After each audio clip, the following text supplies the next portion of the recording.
we are here to bring you everything and anything surrounding Porsche. I'm Mike. I'm Aaron. And this is P-Car Talk. Welcome to another episode of P-Car Talk. I am Mike. And I'm Aaron. And we got some great stuff to go over today. Thank you guys for joining us. We are going to talk about Monterey Car Week because that just wrapped. Everything involved in that. We are going to also go over some of the new stuff on the website that's coming out. Hit the giveaway because that's going to be out when you listen to this on the Tuesday for the club members. So if you want to join and be part of that giveaway, you probably want to get on board with that. And additionally, we'll have some Taycan talk. So some interesting stuff coming out about that. I did some research, some fun facts about that. And then, and then we'll talk about a little bit about us being in Chicago next month. So That's interesting. So check it out. Yeah, got a packed show. So let's get rolling. Obviously, if you have been living under a rock, this will be new information to you. But if you haven't been living under a rock, how about that Type 64 action, right? Well, you mean the 70 million or 17 million? Or... 17 million. 70 million. 70 million or 17 million? Yeah. 70 million. Can you just say it the right way? I feel like I'm reliving it right now. You're like, what's happening right now? But in all seriousness, what we're referring to, if you haven't seen it, I'll catch you guys up to speed real fast for the ones, so the ones that know, just bear with us. So there was a little bit of auction discrepancy just because of the auctioneer's accent. So it was the actual auction. So let's rewind from the beginning. The actual auction was supposed to start at $13 million. Which makes sense. So, and when he said 13 million, I guess the person putting stuff on the board heard 30 million. So this thing started out at 30 million, the Type 64 at Monterey, and this is at the RM auction. And then it ballooned up to 70 million, which should have been 17 million before they kind of figured it out. And then they finally got 17 million on the board, but the auction had been going on for several minutes at this point. Yep. Which, if you're not familiar with auctions, it is an eternity. Well, yeah. Because usually it's wham, bam, and it's done. Mm. So basically, they kind of did all that. Then all the air kind of came out of the room because there was a whole fiasco with that. It was a total screw up in regards to that. And the point of that is it didn't even hit reserve at 17 million. It kind of just lost all momentum because people are like, what's going on? I'm confused. What's happening here? Is it 70 million or 17 million? 70 million. 17 million. I guess that's how he says it. 17 million, which sounds like 70 million. So anyways, so it didn't meet reserve. That's the story behind that. But this was supposed to be a momentous sale. All this momentum built up. All of these articles, we've reported on it. Other people have reported on it. Hannah's reported on it. Other people have talked about it in the news and many other people. And this thing didn't even end up selling. So it was kind of I would say from a fan base, kind of a letdown, huh? And it's going to go back into hiding, I'm sure, for a while. Yeah. So. I mean, where was it for all this time? Yeah, well, it was with Dr. Gruber. Yeah, that's true. I mean, and it's still his Not car. for sale, that's what I meant. Yeah, it was still his car. I wonder what Dr. Gruber feels about this whole thing. It's true. My thing, too, as just an auction member, if I'm raising the paddle and I'm seeing these numbers on screen, wouldn't you coherently know that you're bidding at 30, 50, 60, 70? Well, I think it's one of those, it's pace-driven, so there's momentum going. So maybe even some of the audience heard him say that, and maybe some of them, I'm sure the people that were bidding on this car were told, because you're told, it's not a guess. They'll tell you where they're going to start at. So they heard 13. They probably just were going with it because they're bidding on the car. Yep, and even in the, if you watch and then it probably turned into like are you freaking kidding me? Like, I did 30 million. What? What just happened? Like, I thought you said it was starting at 13. And so, instantly confusion starts. Yep. And even on our vlog, if you listen carefully, you hear somebody question it. They say 13. I heard it. And I was like, oh. So somebody did question it to begin with. But, I mean, yeah, it got confusing. And then, you see it just go cold. And nobody's like, well, okay, I'm going to leave it alone. Because now it's tainted. Yeah. Well, I don't even know if it's tainted. I think people are just kind of dumbfounded, right? They're in the room and they're like, so what's really going on? And then before you know it, he's hammering, the show must go on type of mentality. It's not like he's a professional, so he's not going to be like, oh, pump the brakes. I totally screwed up here.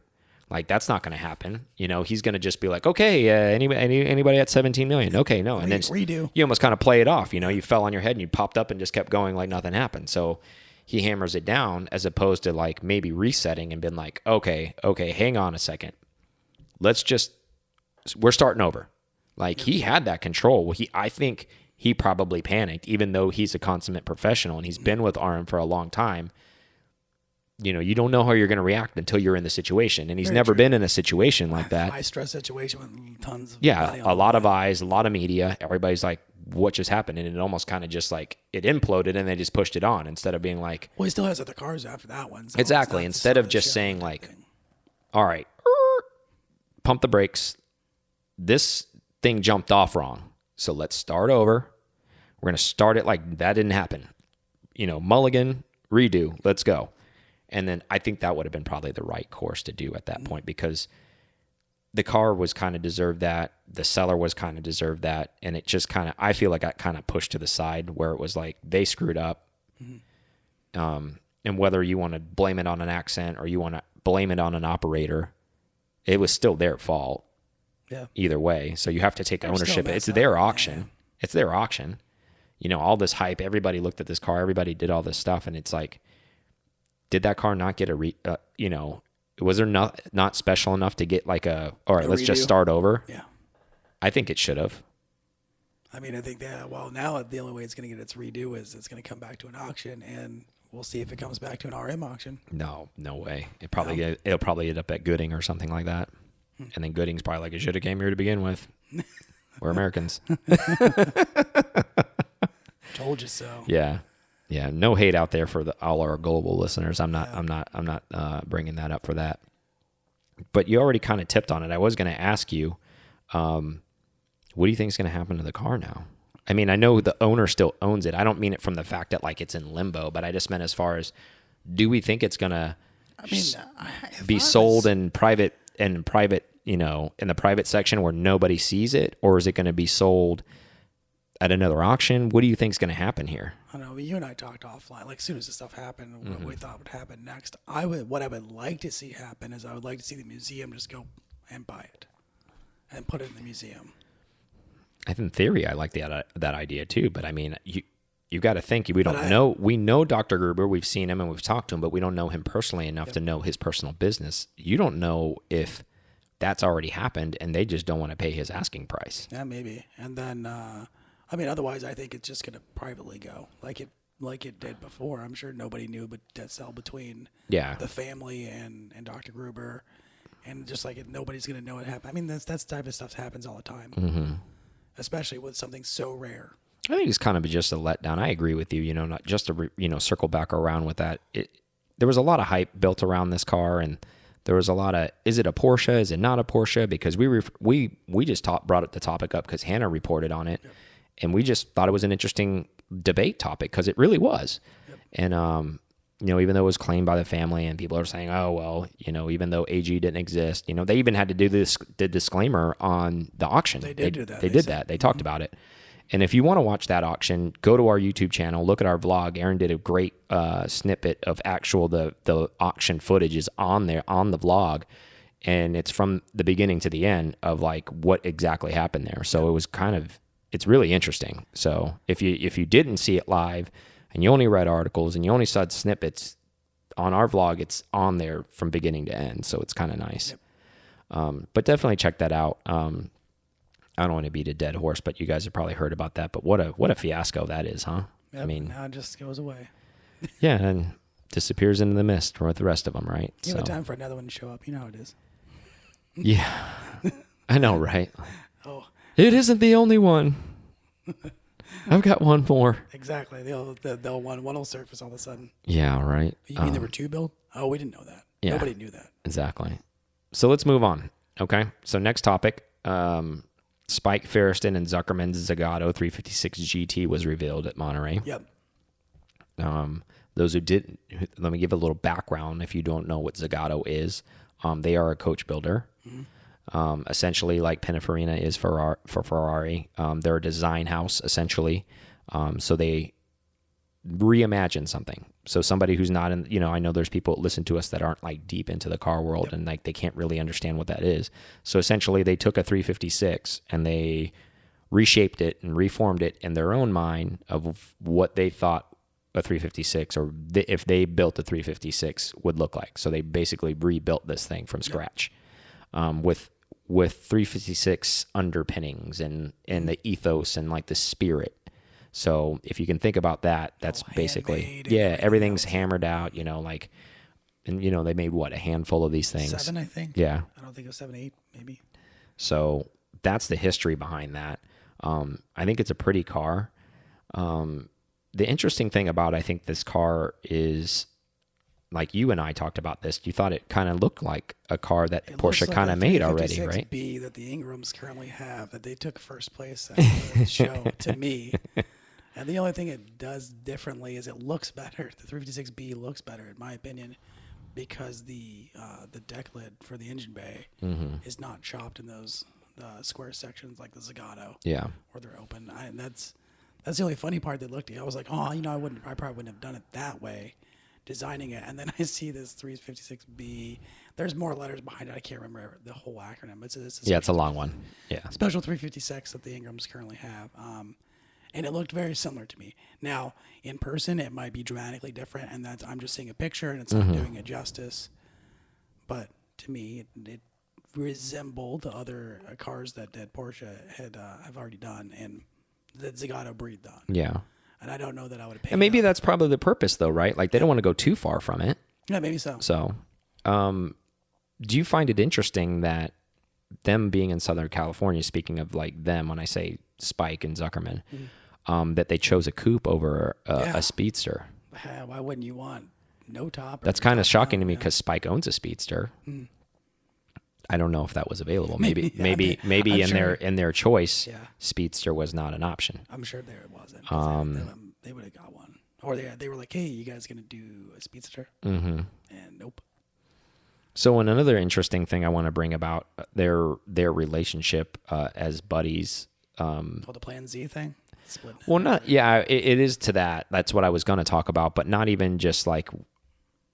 What do you think about people in general, not just them? But I was going to lead with that because that's what they do on certain cars, not all cars, but they do that with certain cars, that they kind of go in on portions of it and they kind of share the car together. What is your thought on doing something like that? I'm just not a big timeshare fan, so I couldn't imagine, even with you and I being good friends, us owning a car together. But now, okay, so let me paint a picture for you then. Put yourself in their situation where they own probably between them 30 or 40 cars. Okay. Well, you're not going to. Now is it really a timeshare thing because you can't put your butt in all of those cars at any given point. So like the overlap potential is a lot less. Okay. You and I do not have the cash roll like that. So if you and I split a car right now, that would only be one additional car to like our couple cars. Yep.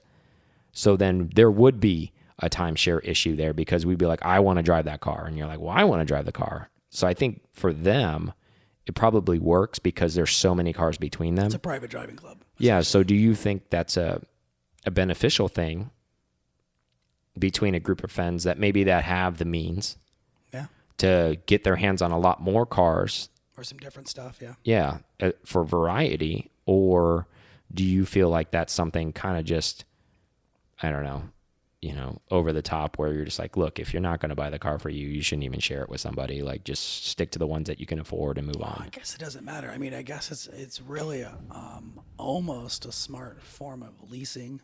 Mm-hmm. And I think that there's actually a company doing that thing where you can buy a piece of a car and then you get a percentage after it sells or borrow it. There's some company doing something similar to their theory. But I mean, it definitely works for them. I don't see why it couldn't work for somebody else. And it's a cool concept. I think it goes back to personality traits. Mm-hmm. I think you have to have the proper personalities to be able to do something like that. Like you both have to be on the same levels of respect.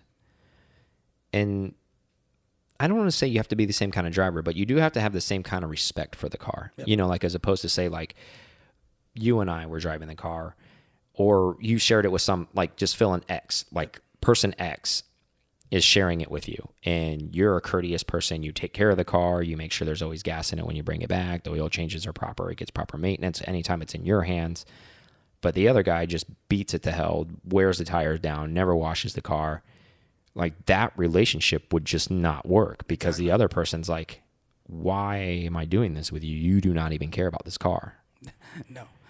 So I think in that respect, I think that's why it works for them, because I think they're both very meticulous people. But isn't their third guy not as meticulous as them? But I think that random X factor. The rando. Yeah, the rando doesn't get in there that often. I think they leave the rando out on certain cars, and I think he was left out on the Zagato, and I think they left the rando out on the GT2 RS, and I think there's cars that I think the rando gets left out on, because they were like, okay, we don't want the rando to get a hold of this and then put it in the ditch or something.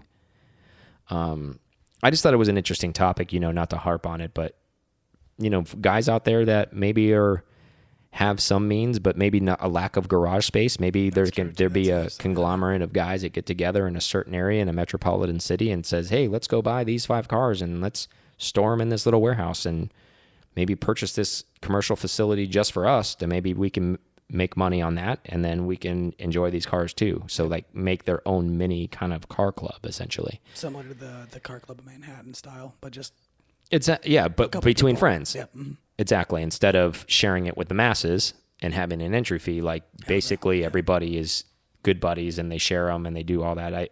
I think the interesting thing about that is, I think because cars are getting so much more expensive, people are considering that. Like 20 years ago, people probably would have never even considered that concept. They're like, no way, man, I'm not sharing anything with you because this is a Ferrari, man. Or this is a Porsche. I'm not sharing. They want to have that. It's mine. Yeah. What if you break it, or what if I broke it and then I parked it and then you thought you broke it, broke it. You know what I mean?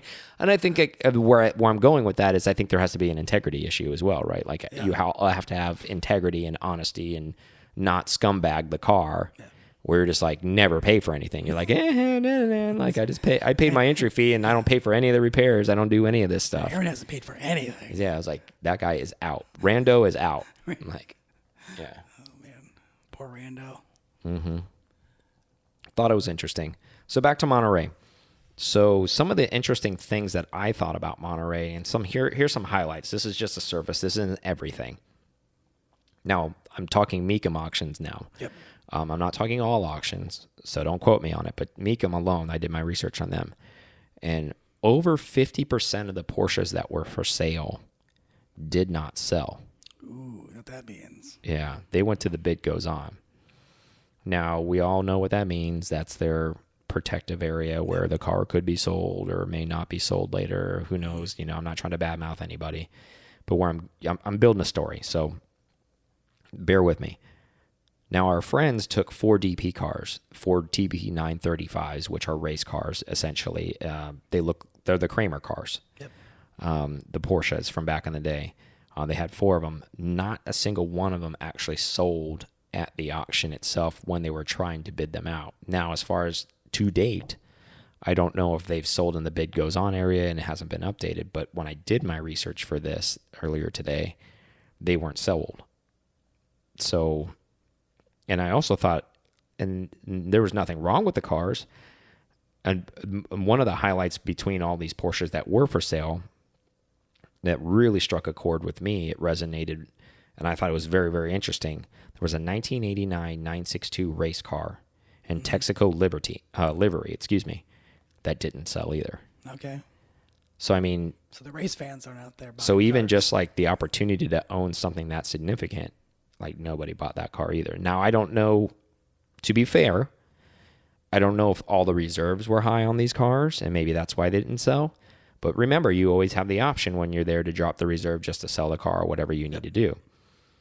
So where I'm building this long story, guys, where I'm going with this is back to Amelia when Aaron and I were there and we saw a dip. Yep. Mm-hmm. When we saw brand new cars going GT2s that people thought that were going to go for tons and tons of money because they were brand new and nobody had a hold of one. And we saw a Wysock package one, I think, go for what, like $350 when the guy supposedly paid over $500 for the car. So he took like $150,000 hit on it or something like that. Is the Porsche market softening? Well, that's an obvious yes. Okay. And we talked about this back in early. If you're one of our listeners, we appreciate that, the long-term listeners, and you're going to have to roll back all the way to some of our February talks about when we did our post recap with Amelia Island and the potential dip and the effect and the ripple effect that has throughout the year. So here we are now. They did set the tone. Here we are in August. We said it was going to set the tone for the year. I mean, you don't have to be Nostradamus to figure that out. Yep, that's true. But truth be told, that's kind of what's happened here. I think it's softened the market all the way across the board. And even into August now, this is the reflection of that. This is the proof in the pudding. I mean, it could even be, you can even rewind to what we talked about earlier, the Type 64, even though that they screwed that whole thing up. Even if it hadn't been screwed up, it still might have just stalled at 17 million and didn't even meet what their estimated price was. They were estimating it would go from 20 to 30 million. Which I still think is super low for that car, being like pretty much the mecca of... You say that though, but like I think the highest Porsche ever sold was the Golf 917 that raced at Le Mans. And that was, 5-6 years ago. Yeah. So, and this car was expected to beat that mark. I think that car sold for, I don't remember exactly the exact number on it, but this was supposed to pass that. I want to say that car was like 12 or 13 million or something like that, and this was going to pass it. And it had if they sold it at 17, but it didn't even go for what RM put it at. Yep. So it goes back to, that's a simple question, okay, there's a market adjustment. So let's get into the weeds a little bit on that. Okay, this is auction stuff. These are probably primo cars. This is all that kind of stuff. Is that going to trickle down to the 100,000 mile 911 SC? Is that going to trickle down to the, 964? Is that going to trickle down to the 993? All of these things. I mean, maybe a little bit. I mean, I've been looking at those cars too, and I don't see any massive drop-offs in them as far as price goes. Yeah. But I think it's a cause and effect, right? Like this happened. So this just happened. So like how long, I guess where I was going and until January. My fault. Yeah. My fault that I didn't really kind of specify, but it's going to take some time for it to reach those cars. And I guess what I was trying to ask you was, do you see that happening in the future where this type of stuff that's happening at auction is going to trickle down to the enthusiast style cars where people are like, I'm not paying that anymore for that car. That I'm done with that. Well, I mean, that is on the grand stage of things. So it's public that these cars aren't bringing what auctions feel like they should bring. Mm-hmm. I would only assume that that it will trickle down to those normal cars that are high mileage that aren't special. Yeah. Even though it has, I mean, we already saw that it started to do that at the beginning of the year, anyways. For everything, it started to cool down a little bit, but not tens and twenties and thousands of dollars. But yeah, I don't think the bottom falls out immediately, right? Like it's a ripple effect. So if you're on the outside of the lake, you got to wait for that ripple to get to you. And like if the beginning of where the rock goes in is the auction, well, we're on the far edge of that. I think eventually it'll reach where people are like, okay, that was a ridiculous price. If you bought right, you're going to be fine. If you bought wrong, you're probably going to be jumping ship and trying to bail. Like there's probably right now as we speak, people freaking out. Yeah. I just thought that was interesting. I wanted to bring that up. So let's move on. Giveaway. Yep, we have one of those. Yeah. So talk to me about what the giveaway is, because I feel like I'm always talking and I never shut up. So let's hear what you have to say about the giveaway. Quite a bit, but I'm gonna shave. We're gonna shave Aaron's beard, by the way. If we hit 100,000 subscribers, right? Kristen's all over that. Yeah. She loves it. So let's shave it. Let's get there, guys. So the giveaway is from the Wolfpack 901 from Kevin Lynch, and it is a Pepita style like key holder, watch holder, and like a black leather surrounding it. Yeah, so it's kind of like a case, right? Like it snaps together. It's a leather case with Pepita in it. And then also a little metal grill badge for the air-cooled cars. Yeah, there's an orange and black one. You guys get to pick. You don't get both. So That's true. So you get your choice of one or the other, and between those two things, that's more than the cost of one of our Annual membership, right? Yeah, yeah. And then in addition to your annual membership, as you have seen or not seen, if you haven't been on the website, shame on you. But to become an RS member, you're getting a decal. You're going to end up getting a metal membership card. Yep. You're going to get a T-shirt. That's just from us, in addition to the monthly potential giveaway that you can get. Two decals, actually. And like you said, yeah. So like everything we're giving away costs more than that membership. So so right. actually, you're going to be in the green if you win a membership or win something on the giveaway, because for the stuff we've given you as far as value goes, I mean that's already like probably $40 worth of stuff when you buy your membership, which is unheard of with most places. Yep. So the point of that is to advocate that we are giving as much back to you as possible when you guys buy in. So, and that happens every last Tuesday of the month. Yep. There's a live stream for the PCAR Club members. And all you got to do is go into pcarclub.com, virtual membership, and join up. Yep. Pick what you want. Stop waiting. Yep. Like, get some cool stuff. Like, we are giving cool stuff out. There's people, big time sponsors coming in, giving us big time stuff to give away for you guys. So we want to thank Kevin, and on top of that too, like his whole thing that he's doing is he's helping people with apprenticeships, young people, like place them in air-cooled places so they can learn, so there can also be mechanics someday when we're old men. Yep. Keep working on because they're having a trouble placing people like that. And what his program does is actually pay the person who's working there, and it also pays the shop for their time. So it's an awesome, awesome thing all the way around, and he's sponsoring this this month, and I think a couple more months this year. So definitely check them out. And also, I just want to refer to a thing that says, a good friend of ours, Chris, said this on his podcast, and it's a good point. So I kind of want, like, I'm stealing it from him, so it's not my thing. But I want to say, the people that are making content that you like, make sure that you guys are supporting them. Whether it's us, whoever you're supporting, make sure you support those people because they're out here hustling. I mean, we're making show notes, we're meeting with people. There's a lot of stuff you guys don't see going on behind the scenes. So if you like what's happening, make sure that you take the effort and support the guys. You know what I mean? Whether that be in a membership or whether that be on their, Patreon or whatever they use. That we don't use that because we try to give as much back, because Patreon, if you guys don't know, siphon from your donation. There's a percentage there. Yeah, because they're a third party. Patreon is a thing. It's almost like saying like, hey, that's Windex. No, well, that's just the general name for it. Yep. So just wanted to educate you guys a little bit on that. So that's the giveaway. You're listening to this on Thursday. That's happening on Tuesday. The only way you can be eligible for that is to be a club member. Yep. It's super simple to become a club member, and it's a super great thing to become a club member. So help support us and get that done. And then we want to thank everybody who's listening to us so much. We can't, thank you guys enough. We are eternally grateful. We are being downloaded in 70 different countries right now, which is totally insane, and never would have thought that would have happened this quickly.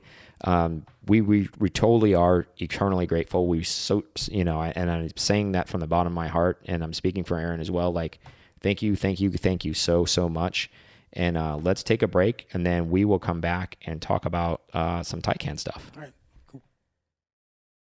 Thank you guys listening to PCAR Talk so much. We appreciate you guys so, so, so much. I can't say that enough. Please go to pcartalk.com and check that out. We have a virtual membership on there.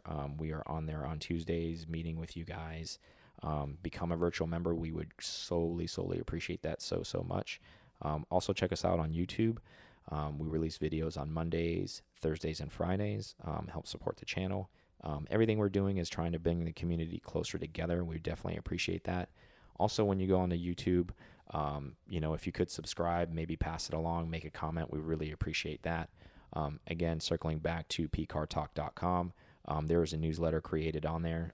Please put your information in there. That way we can keep you up to date on anything that's coming forward and anything that we're going to be doing moving forward, and all the exciting things that are coming out. And again, the virtual membership is on pcartalk.com. Now back to the show. All right, guys, we are back from break, and let's talk a little bit about Taycan, because what is that? Nobody ever talks about that thing, right? Yeah, Just kidding. Something. But interesting enough, some some news about that. The car's going to be debuted later in September, and I know they've already shown it, so it's kind of a trick on words, but the actual reveal is coming out. What that means is no camo on the headlights, no camo on the taillights. The actual car itself in its final form is going to be shown next month. Now, don't get that confused with deliveries. No one's taking delivery yet. Nope. They're actually just going to stop hiding all this stuff because they're hiding the dashboard. They've been hiding so many things because they've been even letting people test drive the car that are important people. And even for them, they have the dash covered. They have all this stuff covered that they can't see anything. But with that being said, just today, about an hour ago, they talked about how if you bought a Taycan or buying a Taycan, you get 3 years of Apple CarPlay for free. Like, I guess the service, like Apple iTunes. Music. Yeah, Apple Music. 3 years for free. But in that picture, they showed the dash of what it's going to look like. So, as you can imagine, everything is screens and digital. Like, it's just a sweeping digital from, like, where the driver component is all the way down to the infotainment. Like, it's just one big-ass screen, basically. As to be expected, it's an electrified car, whatever. But where I was going with this whole story is I saw it at Goodwood. There's people that have seen it, but it's kind of been in hiding. They're finally going to reveal the whole thing. I don't anticipate a dramatic difference. You kind of can tell what it was going to look like. I mean, yep. You never know. I mean, they may bamboozle us and something crazy may come out. I hope they change the headlights. That's what I hope. We'll see. Some interesting facts we haven't talked about on the show yet about it is they're anticipating different levels of trim with it, meaning like maybe range. So like obviously the first one's probably going to be, similar Tesla model. It'll be the big dog. And as it comes out, there'll be smaller ones, meaning like it'll still be the same car, but your range may be smaller. Your options may be down. You won't get the tech package or the GTS package or whatever they decide to call this car. So there may be, I know this sounds pretentious, there may be a pseudo affordable one that won't get optioned out at 130 grand or something. Maybe you'll be able to get in one at 80. I don't know. I'm guessing. And that's bare minimum. Maybe it's 200 and something miles of range, so a good city car or whatever you want to call it. Range compared to most things. Yeah. And speaking of range, so I'm tying it all this together. See what I'm doing here. For whatever reason, this is kind of a strange thing that Porsche did, embarked on themselves. They went on a 24-hour endurance self-imposed race with the car. I saw a little bit about this. Yeah. And it's at the Nardo track. And what I mean by that is they ran the car for 24 hours straight. Yep. Obviously, you're probably thinking right now, just like I was when I first read the article, so all I was doing is scouring to the bottom to see when this thing was going to charge, right? So you're like, 24 hours, how does this work? Yeah. Car runs on battery, so what's going to happen? So of those 24 hours, I'm sure you guys are wondering, 7 of those hours were charging hours. Oh, that means that range is really, really long. So they ended up doing roughly, they estimated about 2,000 miles in 24 hours. So roughly about 17 of the hours were driving hours. The other 7, as I indicated, were to charge the car up because that's how many stops they had to make to charge the car. Obviously, instead of a fuel stop, it got a charge stop, I guess. Yeah. And so I thought that was interesting. And now the juicy part of the article, at least released from Porsche, says like, well, their average speed was like 124 miles an hour. Okay. Disclaimer, 124 miles an hour while the car is running, not for the exact time or duration of race. So if you factor in the 7 hours when the car wasn't moving at all, we came out to about 88 miles an hour. So it's about to do a time machine. So, yeah, exactly. Back to the future. So the point is of that is it did a pretty good 88 miles an hour is pretty stout. Yep. As far as endurance time was. After the average of the charging, and they say in 18 minutes you can get something like 240 miles of range or something crazy like that.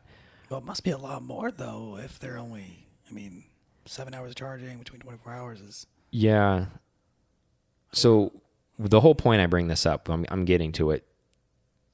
I'm painting a picture. So do you think that they did this because they're trying to prove a point where Electrify America is going to be here, and it's going to support this car if you want to drive it from New York to LA.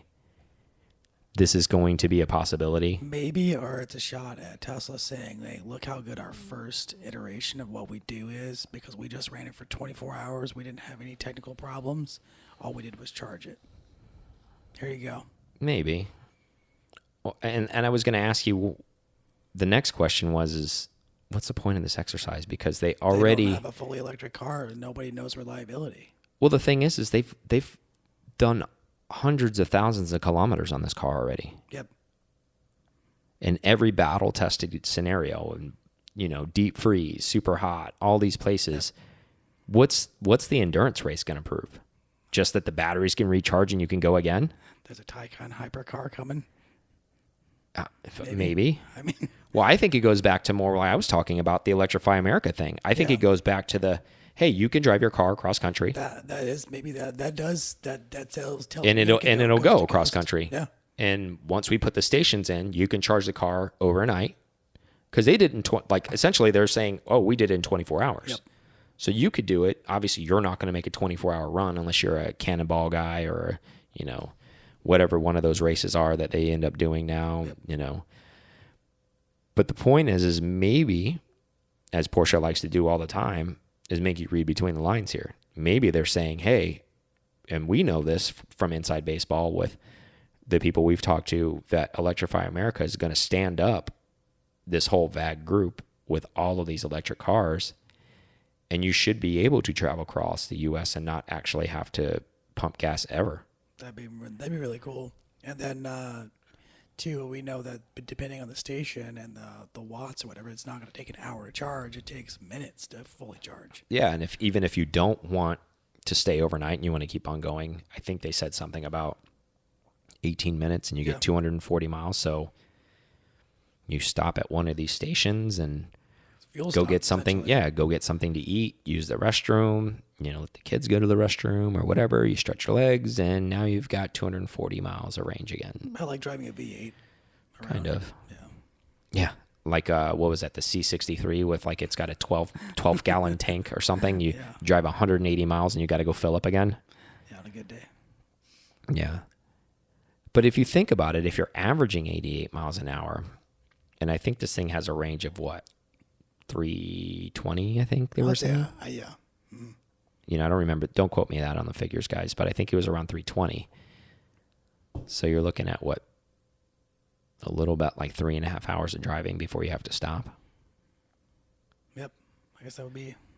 Seems kind of short, though, doesn't it? Unless we didn't figure it out. I mean, it depends on how those stops were done. Were they every 240? Were they getting a lot more? They probably didn't break all that down, obviously. But, I mean, maybe I was thinking, too, is I guess they would feel like a 24-hour endurance race is how they prove themselves with anything. Le Mans. Of course. Anything like that.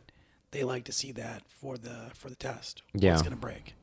Is it going to overheat? Is it going to get too hot after we keep pushing it and pushing it? That's a good point, too. Did we do our math? Yeah, is the battery going to just explode? Yeah, did we do? I mean, is everything theoretical? Does it prove in real Yeah, life? it could have been an actual test, for them, internal. But they're better than that. They wouldn't have waited this long to test it like that. And I think just a proof of, hey, look what we did. Yeah, proof of concept, right? So I think it's one of those things where they are like, hey, look at us type of deal. I think one of the more interesting things that you brought up, and this is kind of a wacky thing and a gee whiz thing, and nothing in fact related, but this car could break the Cannonball record for electric cars, because I guess the electric car record for the Cannonball run is like 50 hours or something like that across the U.S. This car would shatter it, essentially. Just a black blur. Yeah. Dead silent, just. But, a big gee whiz factor on that. I just thought that was interesting. It was an article that was written just not that long ago, but there's a lot of excitement. There's a lot of buzz around the car. I'm excited to just see him out in the wild. Yeah, I mean, do you think, so interior-wise, and you said that a lot of it's been camouflaged, do you think it's just going to really be style Panamera at the end of the day? Or is it going to be different enough because it's so special of a first-time run? being an all electric. I don't know how special it's going to be, to be completely honest with you, and I don't say this in a negative way. I think that Porsche has everything dialed in for Porsche, the way it's going to look. And I don't think they're going to go too far from that deviation, right? They're 1 or 2 SD outside of that. Mm-hmm. So I think maybe there might be a little bit of jazz, but I don't, Germans, they're not going to go.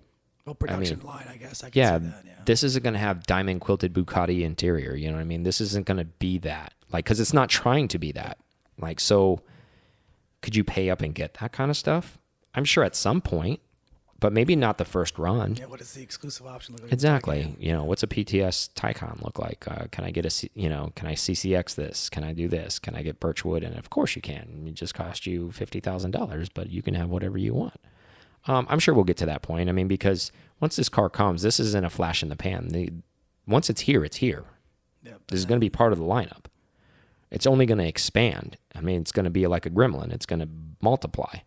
Like, this thing's going to turn into a 2-door probably eventually, and then they're going to have a 2-door and a 4-door, and then they'll have an SUV or a crossover, and then there'll be a track version. And I mean, I can just see it happening, just one popping up after another. It's like bloop, bloop, bloop, and it's like, what is happening here? Like, like an RSE. Yeah, exactly, right? Like, I'm stimulated overload. What's happening? What happened to all the combustion engines? But yeah, interesting facts nevertheless. So, next topic. Oh, as a reminder, make sure you guys go to our YouTube channel and watch our reviews. We do a car review. That's not necessarily always what we do on Fridays, but for the most part, we're reviewing new cars, all types of stuff, right? Like a bunch of fun stuff. There's always cool stuff. There's a bunch out right now. There's a bunch more coming. A lot more. So just want to say, hey, give us a like, give us a subscribe, do the right thing. I know tons and thousands of you are listening on this, and we definitely appreciate that. If you like this, you will like those reviews. They're very similar. We're very candid. We're very honest. And there's some really cool cars on there too, like practical cars. And then there's going to be some really modified cars, and there's going to be, it's a good variety. Yep. Shameless plug for the YouTube place, but definitely go there and subscribe. Yep. Do the right thing. We have thousands of people watching, but not subscribing. So yeah, so if we can turn you from a watcher to a subscriber, that'd be great. Yeah. And that way, I mean, it honestly, what it does is it just comes up in your feed when you watch it as if you subscribe. It doesn't hurt anything. It doesn't cost you anything. It's actually you just helping the people providing content for you. Again, like I said earlier. Yep, you get to see more of what you just saw. Exactly. So, okay, so let's talk about what's coming up as well. You're listening to this Chicago 914. Checked it out. Yeah, checked it out. Show. Our good friend Adam and Andy are hosting a huge show up there. They're expecting 200 plus cars. If you're in that Midwest region at all, yep, you should definitely put this on the calendar to go to. Even if you're not participating in the event and showing your car, definitely support those guys. Go check it out. It's going to be, saw what I did there. I did. It's going to be a great show because there's going to be a lot of popular people there, as far as like Drew from Cool Collective's going to be there. Rob from the 964 page is going to be there. And you follow a lot of these people on Instagram, and you probably watch some of their content already. PCNA is going to be there. That's a big one. You should know who they are, right? Andy will be there, obviously, doing his thing. Half of Overcrest will be there. Chris Cool will be there. I think we're going to have him on the show for like a half an hour spot. I think that's the goal. We're going to have a lot of guests on the show while we're there. Ray Schaefer's going to be there from Porsche Classic. We'll be there. I don't know if that means anything to anybody, but we'll be there. Not, but we'll be there. Hey, we're sponsoring too. We're sponsoring the event, so we're helping. So it'd be great to meet you guys. Please come up to us and talk to us at the show. That'd be a great thing to see everybody.